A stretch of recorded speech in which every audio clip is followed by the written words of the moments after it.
Okay, let's dive into this really fascinating paradox that's playing out right at the heart of modern Africa. You have a continent that's practically defined by its youth, but it's being ruled by its elders. And, this isn't just some interesting little factoid, it's a huge political force that's shaping the future for hundreds of millions of people. The story of Africa today is really a story of stark contrast. I mean, on one side, you have the world's youngest population, just teeming with energy, new ideas, innovation. And on the other, they're being governed by men from a completely different era. The median age is incredibly low, but the time their leaders have been in power isn't measured in years, it's measured in decades. And to really put this into perspective, just look at this timeline.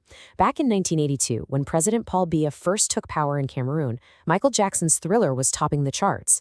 Now, fast forward to today. Biya is 92 years old, he's still the president, and he's governing a country where the average person is just 19. Think about that. Most of his citizens have never, ever known another leader. And President Biya is far from alone. He's actually part of this whole generation of leaders. We can call them the old guard, who came up during the liberation and post-colonial eras. And they've basically become permanent fixtures in their nation's political landscapes.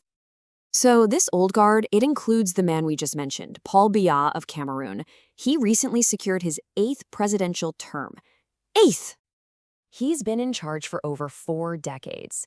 His presidency has outlasted the Cold War, the invention of the internet, and just countless global shifts.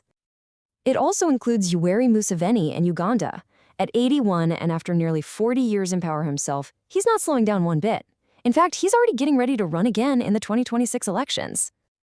And then you've got Teodoro Obiang in Equatorial Guinea. Get this, he's been in power since 1979. That's back when Jimmy Carter was president of the U.S.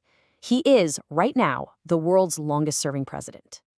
And let's not forget Alassane Ouattara in Côte d'Ivoire. Also, in his 80s, he just secured a 4th term, arguing it was all for continuity and stability. And you hear that a lot. It's a justification that often plays on these lingering fears of instability from the past.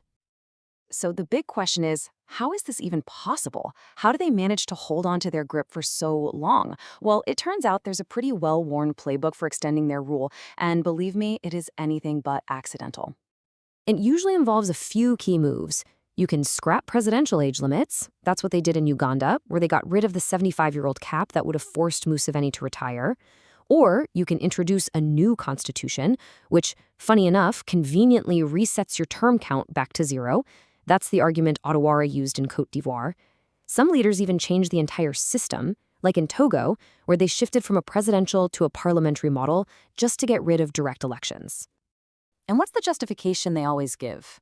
Well, this quote from Paul Biya pretty much sums it up perfectly.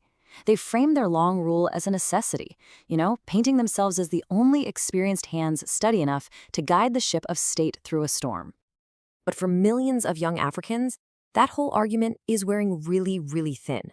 For them, it feels less like a temporary storm and more like a permanent state of affairs, a political climate that has defined their entire lives. So what you end up with is this massive and maybe unsustainable disconnect between the rulers and the ruled. It's truly an analog leadership trying to operate in a digital world. And the continent's demographic boom is just undeniable. By the middle of this century, 1 out of every 4 people on the entire planet will be African. And the overwhelming majority of them, they're going to be young. Just take Uganda, for example, as you can see in this chart. A staggering 80% of the population is under the age of 30, and they're being governed by a man in his 80s who came to power before most of them were even born. This creates this fundamental gap in how they see the world. On one side, you have leaders who built their entire careers before the internet, before smartphones, in an era of state-controlled media. On the other, you have this digitally native generation that organizes on social media, communicates through viral memes, and is plugged into the world in ways their leaders can barely even comprehend. And this disconnect, it can really stall economic innovation and job creation for this massive youth population. So, all of this raises a crucial question. Can this situation really last forever?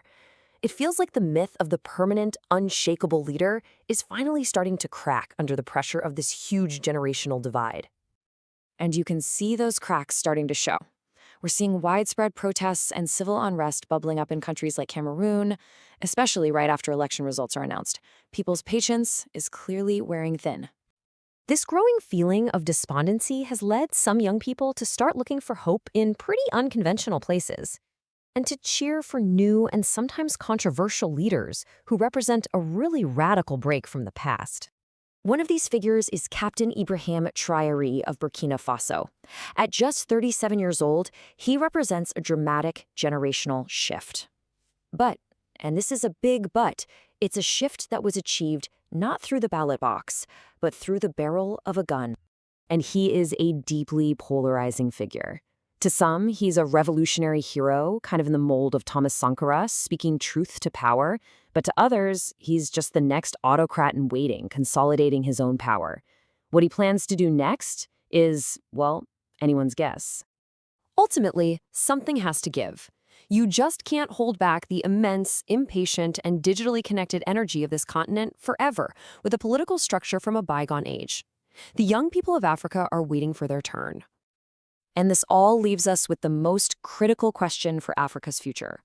As this demographic tide just keeps rising, how is this transfer of power going to happen? Will the old guard finally cede the stage gracefully, or will the next generation feel like they have to take it? That is the question that's going to be answered in the years to come.